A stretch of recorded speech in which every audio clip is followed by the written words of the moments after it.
Good afternoon. I am recording this on Monday, May 5th, looking out at some trees budding. We have some damage here in the Peterborough, Ontario area from the ice storm we had back in March, but nonetheless, nature marches on.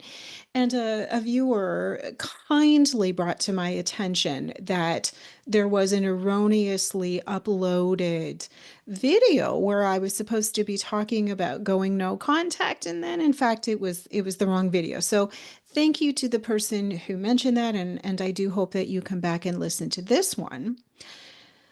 There is a segment, if not a chapter, in my book, which is all about healing and recovering from narcissistic abuse, ongoing no contact. And this is something that I talk about from time to time. Certainly, it's something that's come up a great deal with clients, and it is something that is a big focus in the narcissistic abuse recovery program that I offer, called Transforming Pain to Power. And my own personal experience about going no contact was that it gave me some psychological space from some of the toxic people in my life. So I think I went close to a year, no contact with some people in my family. So just to be clear, I'm not talking about a spouse in this particular example, but who that person is in your life is going to be the most important determining factor with respect to if you decide to not have contact with them. So I think that people choose to go no contact because there was a period of time where it's what therapists were recommending. And it's somewhat heartbreaking because I think that it's been misunderstood and that that's an idea that has been taken a little too far. So for any of you out there who are, for example, parents of adult children who've chosen to go no contact with you and that's created estrangement, my apologies. I know that this has been a trend. It started just before 2020 and certainly got worse over the course of the pandemic lockdowns. But to me, what is going no contact? It's a boundary, right? So we think about a boundary and we think about the way we want to construct that boundary and why. I think that in the book, I call this the good, going no contact, the good, the bad, and the ugly. That just came to me now as I was talking about it.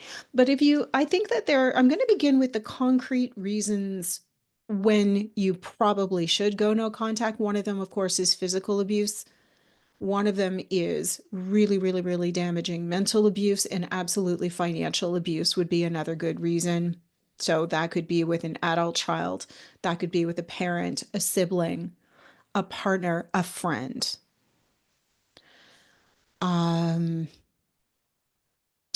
There's another trend that I have seen where, it's recommended that you go no contact just to really be vindictive, toward that narcissistic person or toward that toxic person in your life. To me, that's investing a lot of your time and energy that could be best spent elsewhere, right? It's not a great use of your time and energy. And you get to make a decision about how much you want to speak with someone or how little, and how you want to connect with that person. So if you have a narcissistic ex-partner and you need to co-parent with them as part of a court-ordered or mediated structure, I highly recommend that communication be via some type of app. There's a few of them. I think Dragon, I think, is one of them. So this sort of family communication app, and to limit how much text and phone contact those people have with you, right? A lot of angst happens when your toxic ex has text or phone access, or you set that up for in emergency only. So, the extent to which you communicate with someone is directly correlated with their ability to be kind and respectful with you. I know that sounds a bit vague, but I think that the blanket going no contact can cause more stress than what it's really worth. So, back to what I was saying around my own experience going no contact before I interrupted myself, I think. But having a period of time directly out of the dynamic allowed for me to really anchor into what was important to me. It helped to soothe my central nervous system when I wasn't going into interactions, and it helped to stop the pattern of my own reactivity.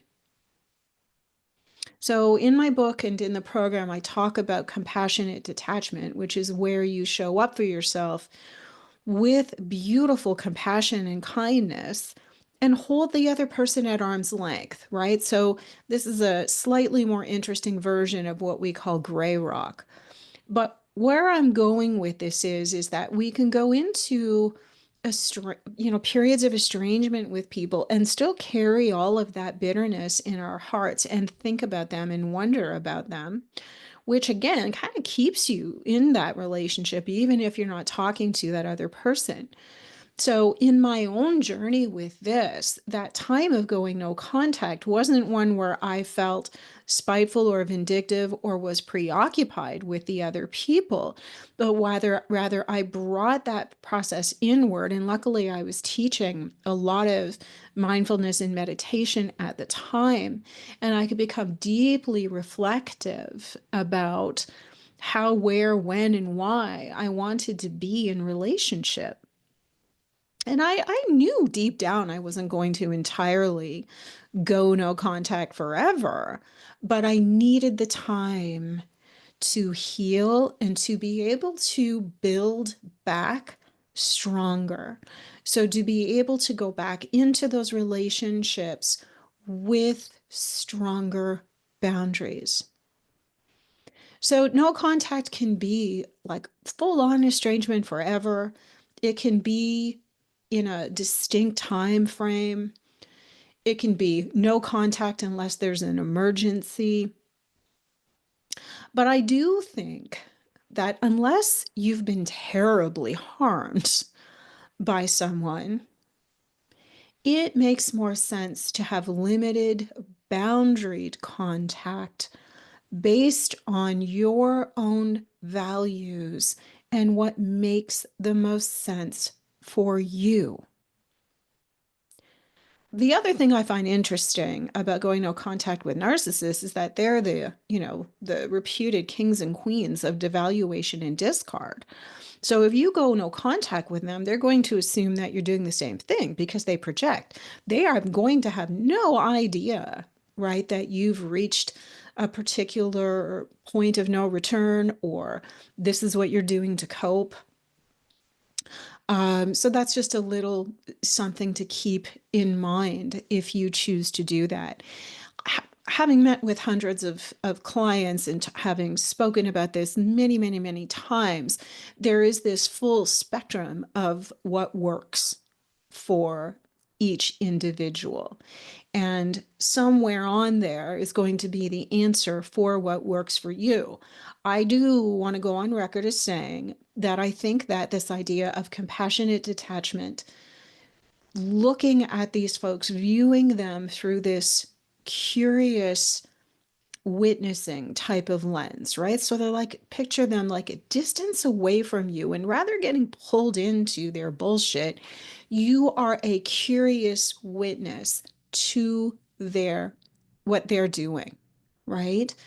And it's like observing, kind of like you're watching a video or watching television, but it's you when you do that, you can start to better understand how you get pulled into whatever that dynamic is and then choose to change it. Right?